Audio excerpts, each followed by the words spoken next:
Welcome students to my channel GK for everyone. आज हम लोग भारतीय इतिहास के वैसे 100 अत्यंत महत्वपूर्ण क्वेश्चंस को देखेंगे जो अनेकों एग्ज़ाम्स में बार बार आते रहते हैं, रिपीट होते रहते हैं। तो चलिए शुरू करते हैं। क्वेश्चन नंबर 1, हड़प्पा में एक उन्नत जल प्रबंधन प्रणाली का पता किस स्थल से लगता है? तो ये स्थल है धौलावीरा। हड़प्पा के मिट्टी के बर्तनों पर सामान्यतः किस रंग का उपयोग हुआ था? तो लाल रंग का उपयोग हुआ था। किस हड़प्पाकालीन स्थल से युगल समाधान का साक्ष्य मिला है? लोथल से युगल समाधान का साक्ष्य मिला है। हड़प्पा के काल का तांबे का रथ किस स्थान से प्राप्त हुआ है? तो तांबे का रथ मिला है दैमाबाद से। दैमाबाद।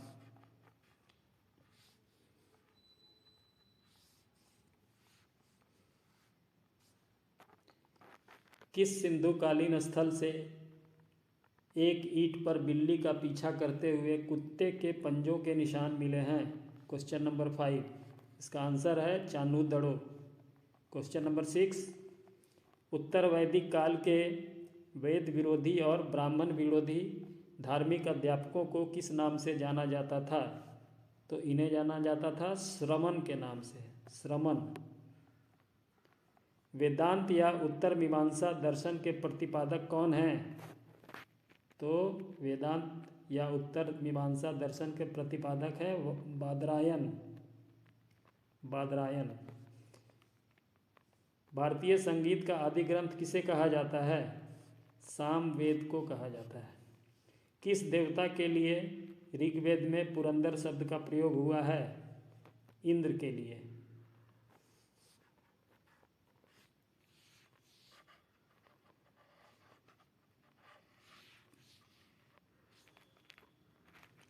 वेदांत या उत्तर मीमांसा दर्शन के प्रतिपादक कौन हैं?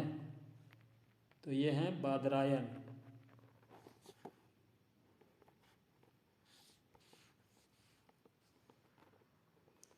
आदि काव्य की संज्ञा किसे दी जाती है? रामायण को आदि काव्य की संज्ञा दी जाती है। हर्यक वंश के किस शासक को कुणिक कहा जाता था? अजातशत्रु को कुणिक कहा जाता था। 16 महाजनपदों की सूची किस ग्रंथ में उपलब्ध है? अंगुत्तर निकाय में 16 महाजनपदों की सूची उपलब्ध है। काशी और लिच्छवी का विलय मगध साम्राज्य में किसने किया? अजातशत्रु ने किया। जैन धर्म में पूर्ण ज्ञान के लिए क्या शब्द है? कैवल्य। कौन सा स्थल पारस्वनाथ से संबद्ध होने के कारण जैन सिद्ध क्षेत्र माना जाता है? समेत शिखर।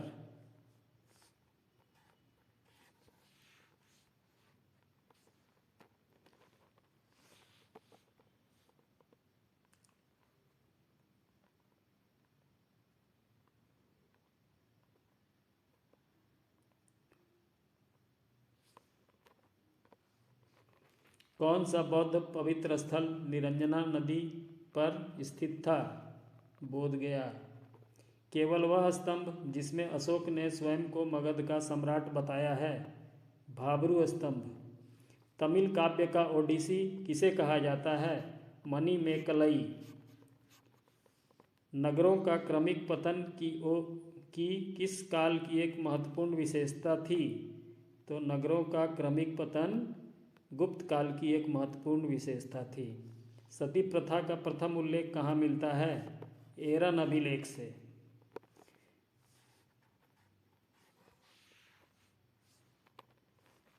किस गुप्त शासक को नालंदा विश्वविद्यालय का संस्थापक माना जाता है? कुमारगुप्त।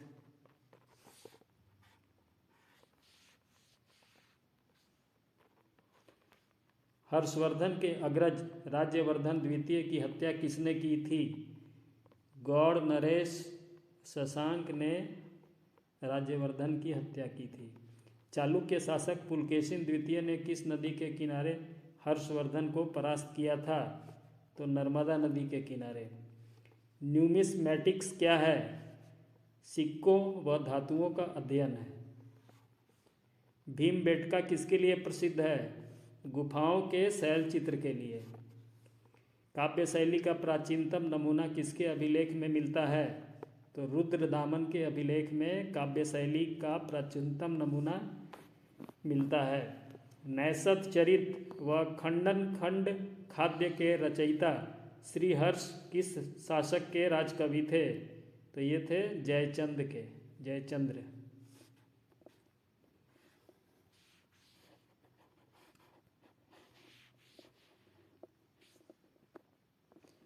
किस पर स्वामित्व के लिए पाल प्रतिहार राष्ट्रकूट के बीच त्रिपक्षीय संघर्ष हुआ? तो कन्नौज पर आधिपत्य के लिए। कश्मीर पर लगभग 50 वर्षों तक शासन करने वाली रानी दिद्दा मूल रूप से किस वंश की राजकुमारी थी? ये थी लोहार वंश की राजकुमारी। हिंदू विधि की एक प्रसिद्ध पुस्तक दाय भाग के रचयिता कौन थे?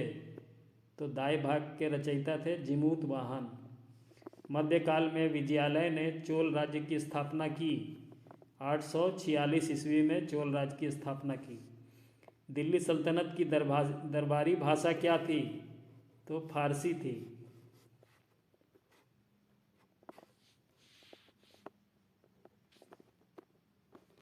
किसके शासनकाल में सबसे अधिक मंगोल आक्रमण हुए? तो अलाउद्दीन खिलजी के शासनकाल में। यात्री इब्न बतूता कहाँ से आया था? इब्न बतूता मोरक्को से आया था।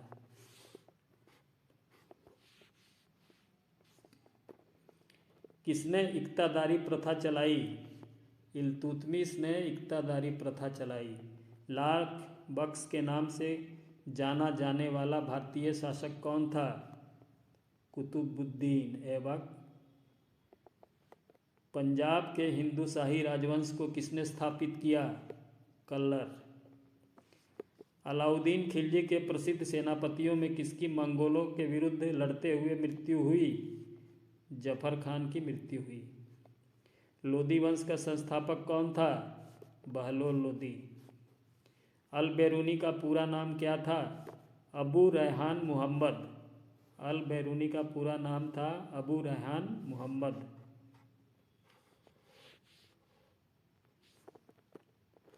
दिल्ली सल्तनत का वह प्रथम सुल्तान कौन था जिसने स्थायी सेना रखी?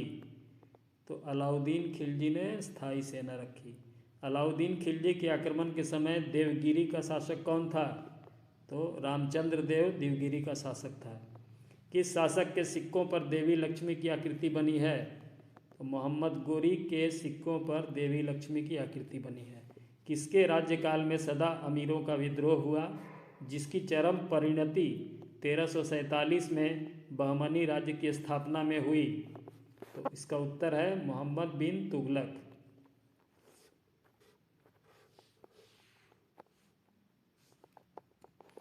किस सुल्तान ने सैनिकों को भू अनुदान के स्थान पर नकद वेतन देने की प्रथा चलाई? अलाउद्दीन खिलजी। मलिक काफूर को 1000 दिनारी कहा गया क्योंकि उसे 1000 दिनार में खरीदा गया था।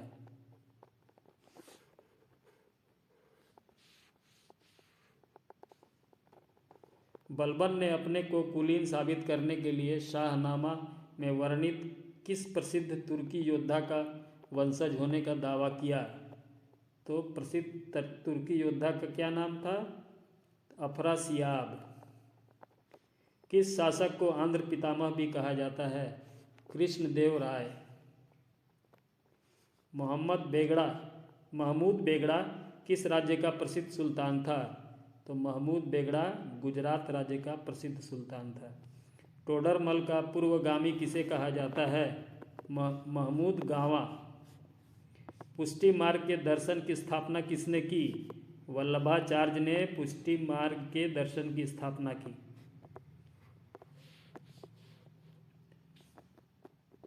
भक्ति आंदोलन के दौरान असम में किसने इस आंदोलन का प्रतिनिधित्व किया? तो शंकर देव ने असम में भक्ति आंदोलन का प्रतिनिधित्व किया। किस भक्ति संत ने अपने संदेश के प्रचार के लिए सबसे पहले हिंदी का प्रयोग किया? तो रामानंद ने सबसे पहले हिंदी का प्रयोग किया।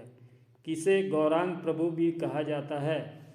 चैतन्य को गौरांग प्रभु भी कहा जाता है। किसे हिंदी खड़ी बोली का जनक कहा जाता है? अमीर खुसरो को हिंदी खड़ी बोली का जनक कहा जाता है। भारत में किस सूफी सिलसिले को सर्वाधिक लोकप्रियता मिली? चिश्ती सिलसिले को सर्वाधिक लोकप्रियता मिली।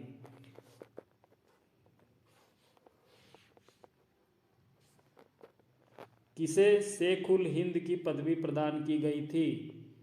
तो ये पदवी मिली थी शेख सलीम चिश्ती को। दक्षिण भारत में चिश्ती सिलसिले का नींव रखने वाला कौन था? शेख बुरहानुद्दीन गरीब।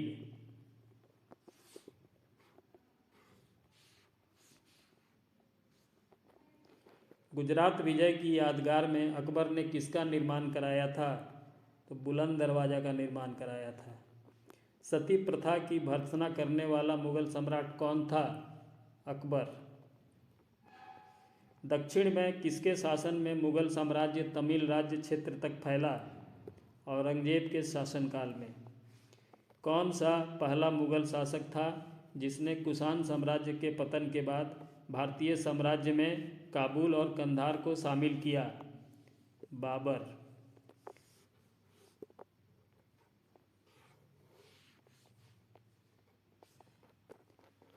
किस मुगल शासक का 2 बार राज्याभिषेक हुआ? औरंगजेब का 2 बार राज्याभिषेक हुआ। किसके शासनकाल में मलिक मोहम्मद जायसी ने पद्मावत की रचना की? शेर शाह के शासनकाल में।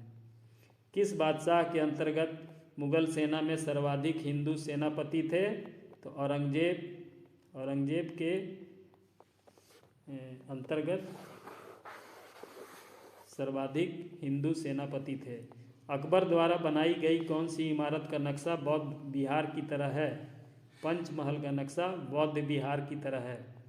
दारा शिकोह और औरंगजेब के मध्य हुए उत्तराधिकार युद्ध में सबसे निर्णायक युद्ध कौन माना जाता है? ये माना जाता है सामूगढ़ का युद्ध। सामूगढ़ का युद्ध।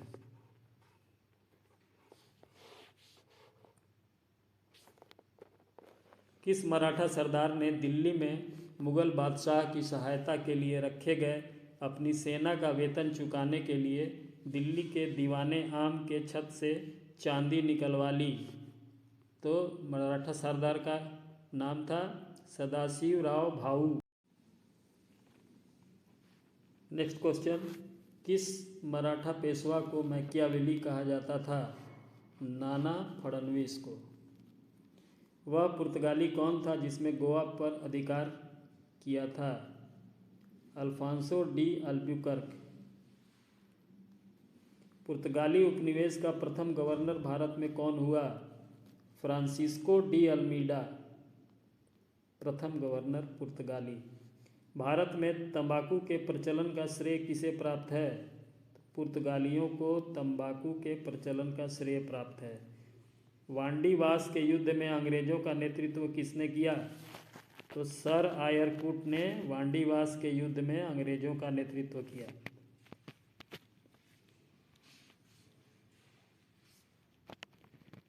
लंदन में ब्रिटिश इंडिया कंपनी के गठन के समय भारत का बादशाह कौन था? अकबर। किसके समय में कलकत्ता में प्रथम न्यायालय की स्थापना की गई थी? तो वारेन हेस्टिंग्स के समय में। सर थॉमस मुनरो किस भू राजस्व बंदोबस्त से संबंधित हैं?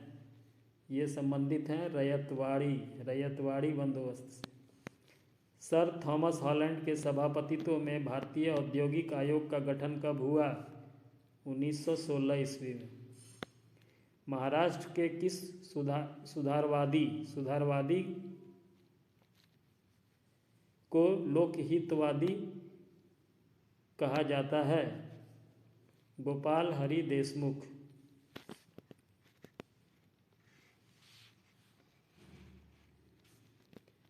किसके शासनकाल में पहला फैक्ट्री अधिनियम पारित किया गया? लॉर्ड रिपन के शासनकाल में पहला फैक्ट्री अधिनियम पारित किया गया।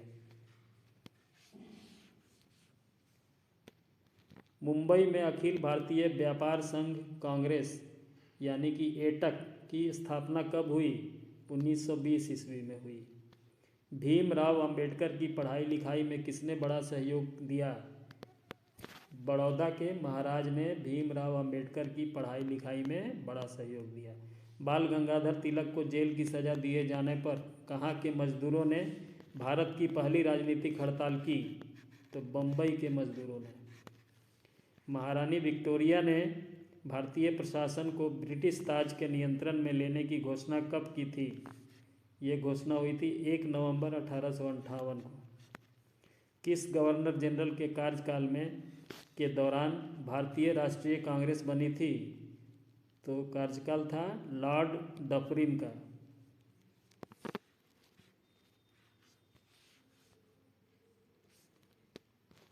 भारतीय राष्ट्रीय कांग्रेस का प्रथम मुस्लिम प्रेसिडेंट कौन था? तो प्रथम मुस्लिम प्रेसिडेंट थे बदरुद्दीन तैयब जी।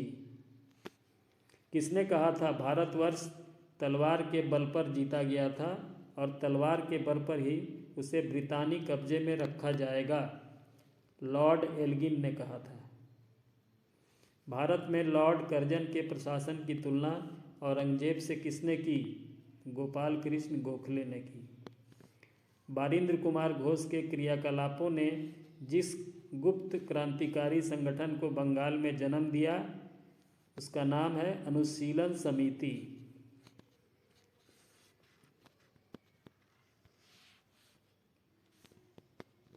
वर्ष 1916 में मुस्लिम लीग और कांग्रेस के बीच किसने समझौता कराया था? तो समझौता एनी बेसेंट ने कराया था।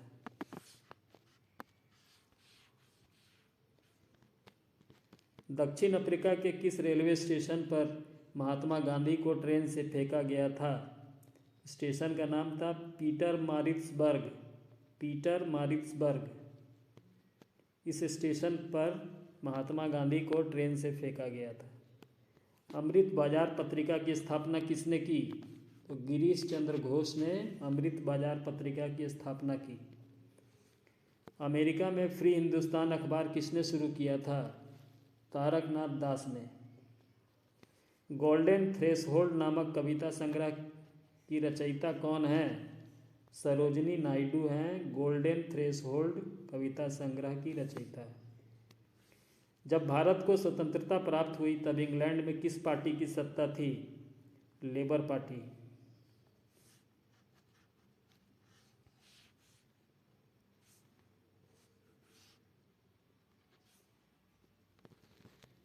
बम्बई, मद्रास और कलकत्ता में उच्च न्यायालयों की स्थापना कब हुई? 1861 ईस्वी में। Lectures from Colombo to Almora किसके अनुभव पर आधारित है? तो ये आधारित है स्वामी विवेकानंद के अनुभवों पर।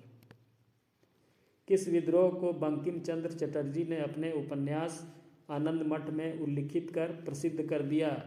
तो सन्यासी विद्रोह को। 27 दिसंबर 1911 में पहली बार जन गण मन कहाँ पर गाई गई? तो कोलकाता में पहली बार गाई गई। झंडा गीत किसने लिखा है? तो इनका नाम है श्याम लाल गुप्त पार्षद। इन्होंने झंडा गीत लिखा है। Thanks for watching GK for everyone. अगर आपको वीडियो अच्छा लगा तो सब्सक्राइब करें और नोटिफिकेशन को भी ऑन कर लें। Thank you.